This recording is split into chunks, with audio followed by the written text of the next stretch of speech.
Well, before we see those last two stages, let's have a look at the ERC Juniors.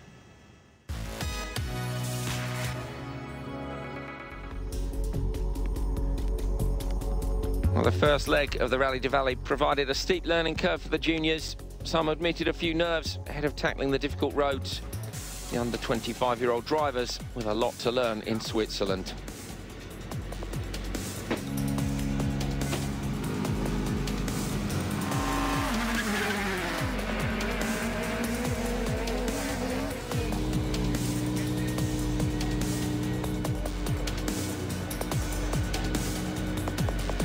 Fabio Andolfi was quickly on a good pace after the first leg. They were holding their best result of the year in the 2.8 R2. Chris Ingram, youngest driver in the juniors at 20. Pushing hard as well, because he can still clinch the title this year. Second after the first leg. Minute and 14 behind the leader. Andrea Crugnola, though, pretty much unstoppable. 10 out of 11 stage victories up to that point. Leg 2, and Chris Ingram, second in the first stage of the day, unfortunately on stage 13. And I think that's the same point that we've just seen one of the S2000 cars off. And there it is, stranded at the side of the road. Zawada with Ingram out the rally. It's a great opportunity for the Polish driver to get to the podium. He goes fastest in the morning with 3 stage victories and is chasing down Fabio Andolfi for second position in the rally.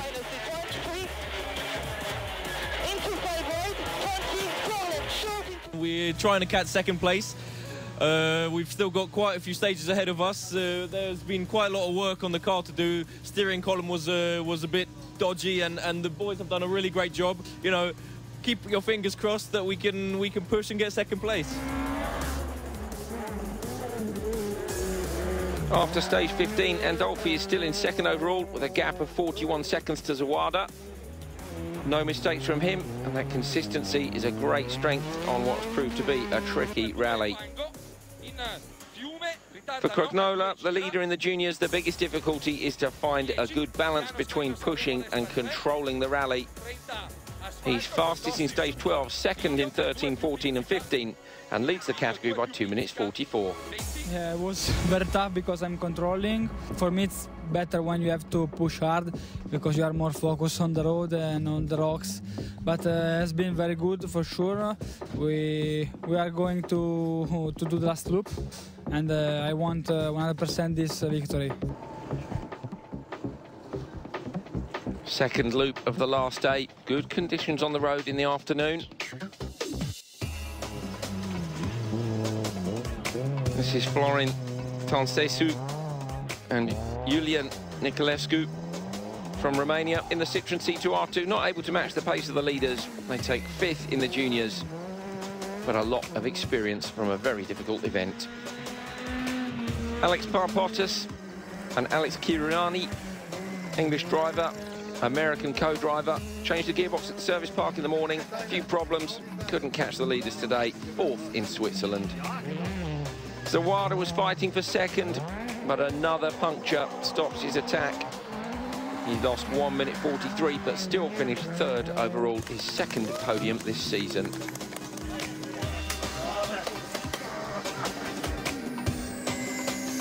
Fabio Andolfi finished the last 2 stages with a power steering problem. It's his best rally so far. For the first time, he's on the podium in the ERC Junior category, 2nd here.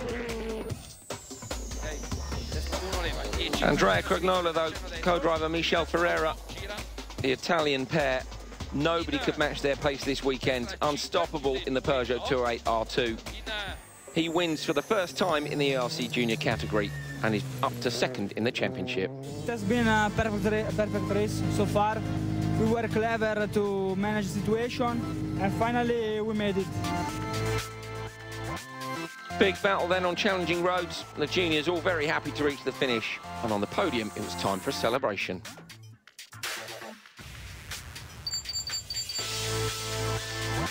Classification final results here. Crugnola with a dominant win from Andolfi, Zawada, Papotas and Tinsesu rounding out the top 5. Championship standings, Crugnola up into 2nd, but Lefebvre still leading.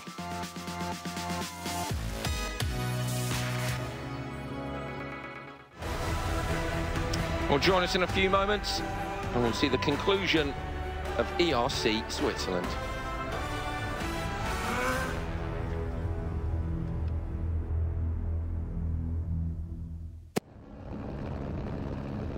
It's the final day of the penultimate round of the ERC 2014. Lappi leading ahead of Breen, Wiegand and Caserne.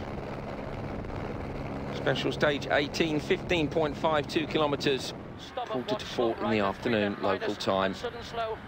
Breen and Scott Martin still on a bit of a mission. Fantastic comeback from this pair after a puncture on the first day. Great shame because clearly on the winning pace. 10:52.9 could, with the time he's set, could be his 9th stage win of the rally. Breen, though, needs to finish. And said at the end of the stage just how tricky it was. Esa-Pekka Lappi keeps the rhythm high without taking too many risks.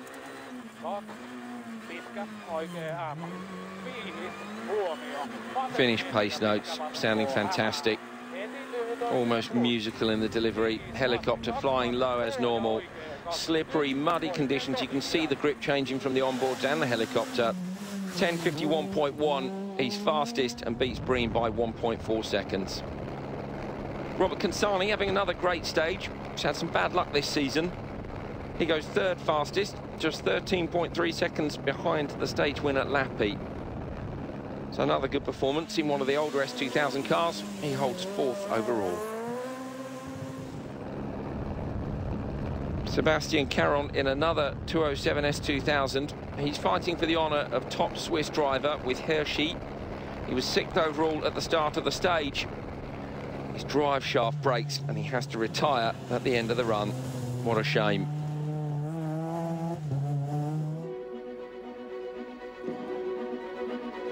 Our last stage is coming up. Before we see that, we'll have a look at the 2-wheel drive and production classes.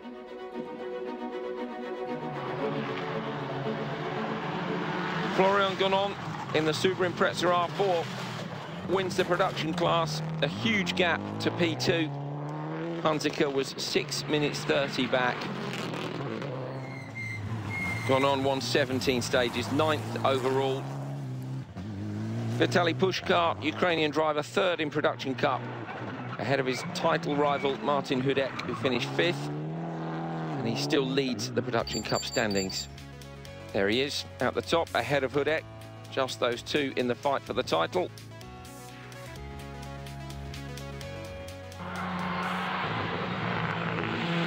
In 2-wheel drive, Laurent Roche took the new Renault Clio R3T to the top of the 2-wheel drive category. He's 12th overall, just 17.4 seconds behind the S2000 of Tuslak. Great performance. Zoltan Bessignier, though, 13th in the 2-wheel drive category, doesn't score here, but still leads the 2-wheel drive championship. So not a great weekend for Bessignier. Lefebvre is 2nd. Of course, he's one of the junior drivers. Ingram as well, Cherny, Krugnola. So a host of Peugeots in that top 5.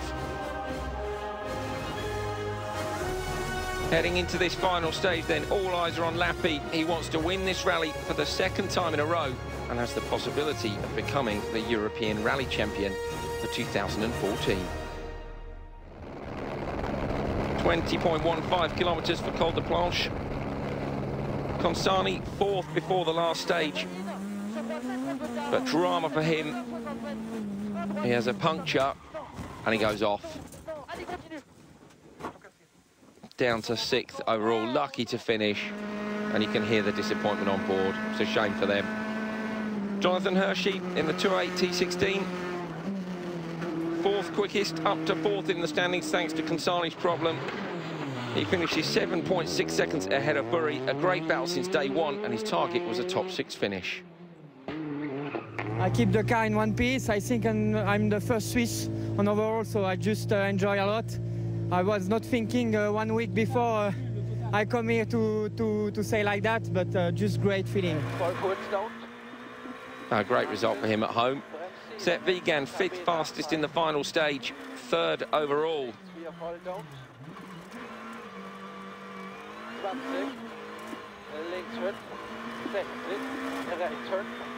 Gravel and tarmac, mud and dry, ice on day one. Such a tricky event. That's why they call it the Mini Monty. Top 3 means he's mathematically still in the running for the title. Everything can happen, and in Corsica we try to start like we did in this rally with this first day. It's still open, so we are still in the fight. Late flat 2 left okay, damp watch 50, 2 right minus, tightens, in upper crest 30, late 4 left. On board with Craig Breen and Scott Martin through a very, very fast section downhill. Fastest time to end the rally. A very, very good performance from these two. Come to expect it from them. Minus, don't put shiny, and slow, 4 left minus, 30. Unfortunately, of course, that puncture costing him much more than just a minute on Friday. I really think he would have won, and I think, you know, if we were in the fight for a couple of seconds, for sure, you could find that extra little bit. So, still, you know, great drive by Esapeka, but I think we could have done this one, but it wasn't to be. I think so too. But that's not to take anything away from Esapeka Lappi. 2.4 seconds slower than Breen in the last stage, but does enough to take his 2nd win here in a row. He's 42 seconds ahead of Breen at the end of the event. With Varen 3rd, that means the championship title will be decided in a fortnight in Corsica. Now I think we are in quite strong position at the moment. It's not confirmed, but I think it's quite close to it. Come on, a wry smile from Lappi. Takes a fantastic win here, 2 years in a row. Head of Breen, brilliant fight back from Breen. And Varen, as we say, on the podium, means that the title fight will go down to the last round, and anything can happen on Corsica, as we know. It's the 3rd victory of the season for Lappi. He is within touching distance of that European Rally Championship title. And he's just 5 points from the last round in Corsica.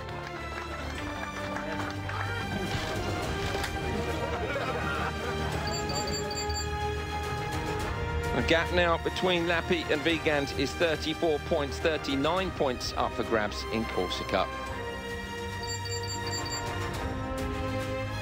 Look forward to that one. Final round of the season coming up soon. Well, the Colin McRae flat-out trophy could only go to one crew, couldn't it, really?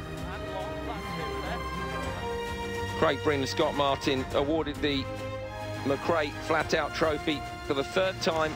2013 in San Remo, Acropolis 2014. He dropped to 20th after stage 3 and fought back to 2nd overall. 9 stage wins out of 19. On the podium with Varen in 3rd, and of course Lappi taking that fantastic 2nd win. Brilliant event. Champagne time for those top 3. That's it for the 2014 Rally International de Valais. My name's Andrew Coley. Join us on Eurosport for the final round of the 2014 season, the Tour de Corse, in just 2 weeks' time. We shall see you then.